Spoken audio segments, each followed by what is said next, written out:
झेप मराठी, आरसा महाराष्ट्राचा। दहिवेलमध्ये एटीएम फोडून 14 लाखांची रोकड लंपास। सीसीटीव्हीवर स्प्रे मारून चोरांनी मारला डल्ला। साक्री तालुक्यातील साक्री पिंपळनेर रस्त्यावरील दहिवेल गावात मध्यरात्रीच्या सुमारास सेंट्रल बँकेचे एटीएम फोडून चोरट्यांनी तब्बल 14 लाख रुपयांची रोकड लंपास केली आहे। मिळालेल्या माहितीनुसार चोरट्यांनी प्रथम एटीएम केंद्रातील सीसीटीव्ही कॅमेऱ्यांवर स्प्रे मारून त्यांना निष्क्रिय केले।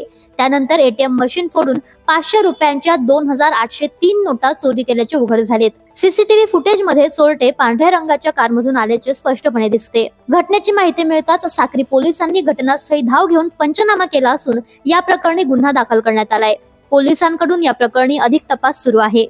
प्रतिनिधी कार्तिक सोनवणे, झेप मराठी, धुळे। अशाच वेगळ्या आणि ताज्या बातम्यांसाठी पाहत रहा झेप मराठी, आरसा महाराष्ट्राचा। संपादक प्राध्यापक अनिल चव्हाण, धुळे।